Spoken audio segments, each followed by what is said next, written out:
अगर आपको कुछ अलग हटके, कुछ यूनिक, बहुत ही ज्यादा टेस्टी चटपटा बनाना है तो आज का ये न्यू स्नैक्स आपके लिए है।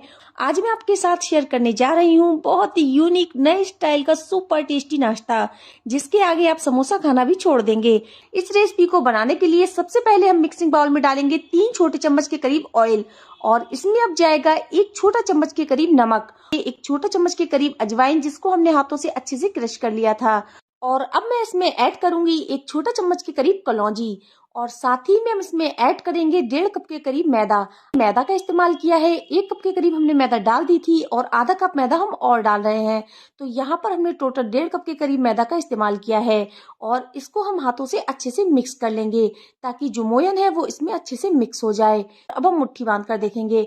यहाँ पर हमारी मुट्ठी बन रही है तो इसका मतलब है मोयन हमारा बिल्कुल परफेक्ट है। हम इसमें डालते हैं पानी। स्टार्टिंग में हम इसमें थोड़ा पानी डालेंगे और इसको हाथों से अच्छे से मिक्स कर लेंगे। अगर हमने ज्यादा पानी डाल दिया तो आटा जो है वो गीला हो जाएगा। तो यहाँ पर हमने स्टार्टिंग में थोड़ा पानी डाला था और अब हम थोड़ा पानी और डालेंगे, और इसका हमने एक बढ़िया सा डो बनाकर तैयार करना है। तो यहाँ पर हमने आटे को एकदम सख्त लगाकर तैयार करना है, जैसे कि हम पूरी का आटा लगाते हैं ना, ठीक उसी तरह से हमने इसका आटा लगाकर तैयार करना है। मतलब जो आटा है वो अच्छे से चिकना हो जाए। तो आटे को हमने अच्छे से मसल कर गूंद कर तैयार कर लिया है, और इसको हमने कवर करके 10 मिनट के लिए रेस्ट के लिए रख देना है। तो यहाँ पर हमने 3 मीडियम साइज के आलू लिए हैं जिनको हमने उबाल कर इनका छिलका उतार लिया है। तो यहाँ पर हमने एक कद्दूकस की हेल्प से आलूओं को कद्दूकस कर लेना है। तो आलूओं को जब हम इस तरीके से कद्दूकस करेंगे ना, तो आलूओं में एक भी लम्स नहीं रहेगा, और ये बहुत ही इजी तरीका है आलूओं को कद्दूकस करने का।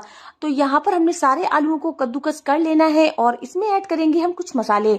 तो सबसे पहले हम इसमें डालेंगे 1 छोटा चम्मच के करीब नमक, और इसमें जाएगा 1 छोटा चम्मच के करीब लाल मिर्च पाउडर, और साथ ही में हम इसमें ऐड कर देंगे 1 छोटा चम्मच के करीब गरम मसाला। आप चाहे तो इसकी जगह चाट मसाले का भी इस्तेमाल कर सकते हैं। और इसमें हम डालेंगे 1/4 चम्मच के करीब हल्दी पाउडर, और साथ ही में इसमें जाएंगी 2 हरी मिर्चें जिसको हमने फाइन चॉप कर लिया था, वो हम इसमें डाल देंगे। थोड़ा सा हरा धनिया। तो यहाँ पर आप मिर्च अपने हिसाब से कम या ज्यादा भी कर सकते हैं। और इसमें हम डालेंगे 1 छोटा चम्मच के करीब लहसुन अदरक का पेस्ट, और इसमें हम डालेंगे 2 चम्मच के करीब कॉर्नफ्लोर। अगर आपके पास कॉर्नफ्लोर नहीं है तो आप इसकी जगह 2 चम्मच के करीब अरारोट या चावल का आटा भी डाल सकते हैं। और इसको हमने हाथों से अच्छे से मिक्स कर लेना है, जैसे कि हम आटा गूंथते हैं ना, ठीक उसी तरीके से हमने हाथों से इसको अच्छे से मिक्स करना है। आलूओं को हमने मसालों के संग अच्छे से मिक्स कर लिया है और इसका एक डो बनाकर तैयार कर लिया है।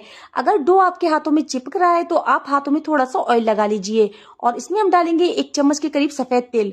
अगर आपके पास नहीं है तो आप इसको स्किप कर सकते हैं। और तिलों को भी हमने अच्छे से इस डो में मिक्स कर लेना है। तो हमारा एकदम परफेक्ट बनकर रेडी हो चुका है। तो चलिए जब तक हम चलते हैं आटे की तरफ। आटे को रेस्ट करते हुए 10 मिनट हो चुके हैं, तो चलिए आटे को हम उठा लेते हैं और ले चलते हैं काउंटर की तरफ।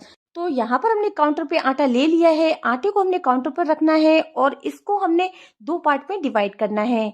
तो यहाँ पर हमारा जो आटा है वो अच्छे से सेट हो चुका है, और आटे के हमने 2 पार्ट कर लेने हैं। एक पार्ट को हम उठाकर रख देंगे और एक पार्ट की हमने लोई बनाकर तैयार कर लेनी है। तो लोई हमारी बनकर रेडी हो चुकी है, और इसके ऊपर हमने डालना है थोड़ा सा सूखा आटा। सूखा आटा डालने के बाद हाथों से हमने हल्का सा इसको चपटा कर लिया है, और बेलन की हेल्प से हम इसको बेल कर एक रोटी बनाकर तैयार करेंगे। तो यहाँ पर हमने एक बड़ी रोटी बनाकर तैयार करनी है, जैसे कि हम नॉर्मली घर में रोटी बनाते हैं उससे भी ज्यादा पतली हमें रोटी बनाकर तैयार करनी है। तो यहाँ पर हमने एकदम बड़ी साइज की रोटी बनानी है और एकदम पतली रोटी बनाकर तैयार करनी है। इवन रोटी आपको बनानी है, कहीं से मोटी कहीं से पतली नहीं होनी चाहिए। और यहाँ पर हमने जो आलू का मिक्सचर बना के रखा था उसको हमने इसके ऊपर रखते जाना है, और इसको हमने हाथों से अच्छे से फैला लेना है, और मिक्सचर को हमने पूरी रोटी पर अच्छे से फैला लेना है। तो यहाँ पर हमने चारों साइड से मिक्सचर को अच्छे से फैलाते हुए कुछ इस तरीके से रोटी को कवर कर लिया है, और एक साइड से हम इसको उठाएंगे और एक साइड से हम इसको रोल करते जाएंगे। तो यहाँ पर हमने अंदर को दबाते हुए कुछ इस तरह से इसको रोल करना है ताकि ये बाहर को ना निकले, और अंदर से हम इसको दबाते जाएंगे और कुछ इस तरह से हमने इसको रोल करते जाना है। तो यहाँ पर कुछ इस तरीके से हमने इसका एक रोल बनाकर तैयार कर लेना है, और ये बहुत ही इजीली बनकर तैयार हो जाता है। तो यहाँ पर हम इसको अंदर से दबाते हुए कुछ इस तरीके से इसका रोल बनाएंगे, ये देखिए। और रोल को बनाने के बाद हम हाथों से इसको पतला कर लेंगे। तो यहाँ पर हमने हाथों से अच्छे से इसको फैलाते हुए इस तरीके से इसको प्रेस करना है ताकि जो रोल है वो कुछ इस तरीके का पतला रोल बनकर तैयार हो जाए। तो हम इसको कट कर लेंगे। तकरीबन 2 या 3 इंच के फासले से आप लोगों ने कटिंग कर लेनी है। आप चाहे तो इनका साइज बड़ा भी कर सकते हैं, मुझे इतने ही पसंद है तो मैं यहाँ पर 2-3 इंच के फासले पर कट कर लूंगी। तो यहाँ पर हमने 2 या 3 इंच के फासले से सारे रोल कट कर लेने हैं। तो यहाँ पर हमने एक साइज के रोल कट कर लेने हैं और ये बहुत ही इजीली कट भी हो जाते हैं। तो लीजिए, हमने सारे रोल इसी तरह से कट कर लिए हैं। बहुत ही जबरदस्त और बहुत ही शानदार जो रोल है बनकर तैयार हो चुके हैं। चलिए मैं आपको एक रोल उठाकर दिखाती हूँ। इसकी बहुत ही बढ़िया लेयर आ चुकी है और रोल बहुत ही जबरदस्त बनकर तैयार हुए हैं। स्लरी बनाने के लिए हमने एक कटोरी में डालनी है 2 चम्मच के करीब मैदा और इसमें हम डालेंगे 1/4 चम्मच के करीब नमक और इसमें हमने डालना है आधा छोटा कप के करीब पानी। पानी को डालने के बाद हमने अच्छे से इसको मिक्स करते हुए एकदम इसकी स्लरी बनाकर तैयार करनी है। तो यहाँ पर जब हम स्लरी बनाएंगे इसमें एक भी लम्स ना रहे, इसको हमने अच्छे से मिक्स करना है। स्लरी हमारी रेडी हो चुकी है। तो अब बारी आती है इनको फ्राई करने की। तो गैस पर मैंने कढ़ाई में ऑयल को पहले से ही गर्म होने के लिए रख दिया था। ऑयल अच्छे से गर्म हो चुका है। गैस की फ्लेम को हमने लो टू मीडियम कर देना है और यहाँ पर हमने जो स्लरी बनाकर रखी थी उस पर हमने एक रोल उठाना है और उसको हमने एक साइड से अच्छे से इसको कोट कर लेना है। तो यहाँ पर हमने दोनों साइड से अच्छे से रोल को कोट करना है। तो यहाँ पर हमने अच्छे से इसको कोट कर लिया है और ऑयल में हमने एक एक रोल करके इसी तरह से डाल देने हैं। तो यहाँ पर हमने अच्छे से इसमें कोट कर लिए हैं स्लरी में और उसके बाद हमने रोल को इसमें डालना है। इससे ये बहुत ही ज्यादा क्रिस्पी और बहुत ही ज्यादा क्रंची बनकर तैयार होते हैं। तो यहाँ पर हमने लो टू मीडियम फ्लेम पर इनको फ्राई करना है। तो यहाँ पर ये एक साइड से गोल्डन कलर के हो चुके हैं। तो यहाँ पर हमने इनको उलट पलट कर दोनों साइडों से अच्छे से फ्राई कर लेना है। दोनों साइडों से ये अच्छे से फ्राई हो चुके हैं तो इनको हमने एक एक करके बाहर निकाल लेना है। बहुत ही क्रंची और जबरदस्त बनकर रोल हमारे तैयार हो चुके हैं। दोनों साइड से हमने इनको कोट किया था तो ये बहुत ही शानदार बनकर तैयार हुए हैं। तो यहाँ पर हमने सारे रोलों को बाहर निकाल लेना है। तो ये देखिए कितने बढ़िया हमारे जो रोल है बनकर तैयार हो चुके हैं। बहुत ही बढ़िया लग रहे हैं ना।